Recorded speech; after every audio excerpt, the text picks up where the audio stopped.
Well, after winning my gold star for efforts in my July EV charging prices guide, Gridserve just keeps soaring forward, with EV charging hubs being built in Fradden, Cornwall, in Exeter, and additional chargers added at Motor Services Rugby on the M6. They're the ones I know of. Of real interest is their new hub at Roach in Cornwall. Well, like T-Bay, they previously had just two 50 kilowatt chargers and also have a severe power limitation. But their answer is very different. First, they replaced the two 50 kilowatt chargers with 12 350 kilowatt capable chargers. Then they added a Tesla Megapack grid-connected battery. And finally, they've put in planning permission for a huge solar farm. Now, the word capable is important. The site is not capable of supplying all 12 chargers with 350 kilowatts simultaneously, even with the Megapack. But if the chargers are mostly empty, then a few cars can probably get the full 350 kilowatts. Well, next, the Megapacks normally run off solar during the day and store energy for the after dark. Until that is up and running, the site is limited. But they have made a huge effort and they are monitoring the results very carefully. Watch this space. I think we might see more of this sort of thing in the future. Osprey also just completed a hub down in Buckfast, Devon. Seems there's a lot of action going on down in the southwest at the moment. Now on the home front, what a disappointment from our so-called Green government. First, they take Sadiq Khan to Supreme Court over ulez to try to stop them. They lose. Then Sunak announces he really likes cars and bans are not good. Wonder if anyone has told him there's an election next year. Well, what a disgrace this man is. And his cronies, who all support and subsidise the oil industry. Speaking of which, any guesses what this decision is likely to be? Well, never mind. We can always take the train, the HS2, can't we? Well, Britain was made world famous and successful with our railways. We invented the things in the first place. Now it seems we can't even build railway track. Well, France built its Eurostar track back in 1994 before the train was even built. We only just finished our last short stretch in 2003. Well, good deeds for the week. I spent a very wet but enjoyable week in a cottage on the border of the Lake District and the Yorkshire Dales. Well, yeah, it did stop raining some days, and of course I did get out and do a bit of filming and photos. Well, first a rescue. A lovely family at T-Bay Services with their new Skoda and their first time charging anywhere. Now, I was at the time doing a charging speed test at 75% state of charge on one of the Gridserve 50 kilowatts, and they were clearly struggling on the other charger. Well, I offered my help, and I could not get their charger to talk to their car. Nothing worked, and I have got a bit of experience. Now, in these situations, I always say, well, just go and try another charger, like the one I did just use, and that one actually worked perfectly for them. I was really impressed with them. They had a new car and they arrived very sensibly and safely at 40% state of charge. So no panic, no range anxiety. Also, they expected to meet some trouble, so they were not in a rush. Now, this is a lesson to all EV owners. I did get them charging and they had set 80% without me prompting. So well done on that. And they went off for a snack. I really do wish them all the best. Well, just over the other side of the motorway, I found three guys on the road trip to end them all. Chris, Richard and Jim had set off from the Shetland Isles in their Tesla M3 Standard on the journey to Tesla Gigafactory in Berlin. They'd booked tickets for the event several years ago and were fulfilling their dreams.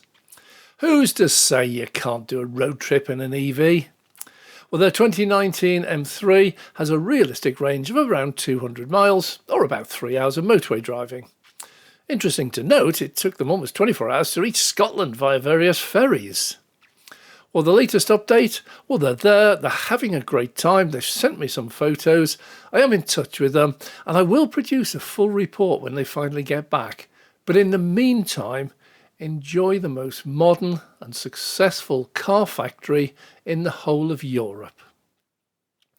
Tesla, meanwhile, has just begun installing the brand new V4 chargers, rated initially at 350 kilowatts in Europe, and there is an unconfirmed list of the UK sites chosen for installations here. That includes Gretna on the M6, Fradden on the A30, Portsmouth, Swindon. It's a total of 64 according to Tesla Owners UK on Twitter. I sincerely hope they are right. Watch this space. However you pronounce it, they've just announced that 8,680 rapid and ultra-rapid chargers are now operational in the UK. And this matches the number of petrol stations. And the number of EV charging stations is growing really rapidly.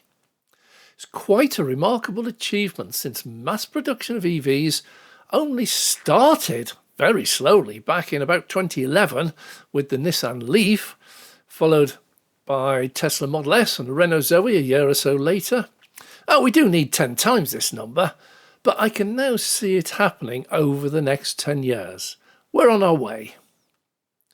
Well, UK powers ahead, breaking records for renewable energy all the time.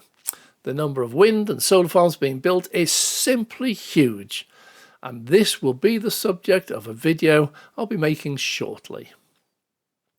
Download of the week, a town called Kirby Stephen in the Yorkshire Dales has the only rapid charger for more than 15 miles. And guess what? It's run by Genie Point. And guess what? Yes, it was broken. And guess what? It was also advertising 30 pence per kilowatt hour. Genie Point, what are you doing? Now, in other news, as predicted in my China VW video just released, VW has just announced a tie-in with a Chinese manufacturer, Xpeng, for 700 million euros. What strange figure. They seem to be spending a lot more than that on converting their own factories. Wonder what they hope to get, and I wonder who got the best out of that deal. Well, sometimes Tesla gets hammered for making predictions that either don't come true or take much, much longer than planned. So, just to whet your appetite, here's a small sample of them and others. It is really interesting to note that Tesla has virtually no stock at this time, just mere days, meaning it is selling everything it can produce and plans for 2 million EVs this year. Others, Toyota for example, plan on reaching 2 million production a year by 2030. That's strange when they're already doing 10 million a year ICE cars now, 2 million a year by 2030. It's a bit of a letdown. Ford and Hyundai have a plan around about 2026 to also reach 2 million production a year. I think by then, Tesla might well be upwards of 7, 8 or even 10 million cars a year. Good game of catch-up. And again, these are just plans. When did Ford or Toyota or VW or BMW actually ever hit an EV target that they set years before? Answers on a postcard, please. Oh, and spoiler alert, you don't need an address.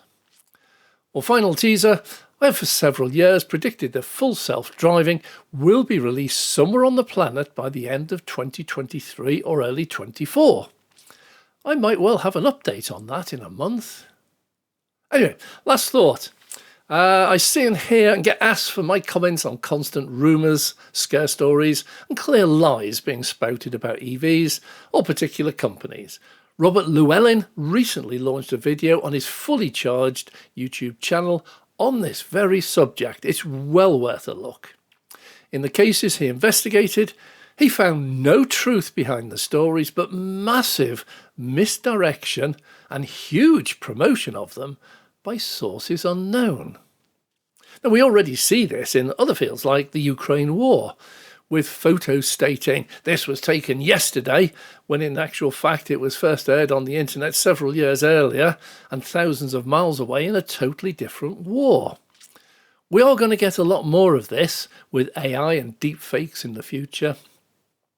I have a policy of never commenting on them publicly, as this will just drive up views and clicks on sites that would not normally reach such a large audience. I'm also absolutely amazed at what people will actually believe and the ridiculous lengths they will go to defend their stance. I am a firm believer in free speech, and these people and sites do have a perfect right to upload their opinions. But I am horrified, appalled at the results they can produce. A doctor friend of mine told me that people regularly come to his surgery and state, "You don't need to examine me. I've checked on Google. I have XYZ disease, so just prescribe me ABC and I'll be out of your way really quick." And yes, they are deadly serious.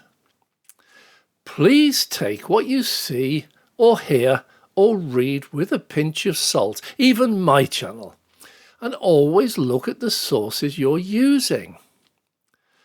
But most importantly, ask yourself, does 30 seconds searching on Google search of what you think are your symptoms really produce the correct diagnosis every time? And might a GP with 7 years training and many, many years experience perhaps spot something different and know a little bit more? Don't throw away your common sense. Look at things with an open mind. Well, that's it. I'm Dave.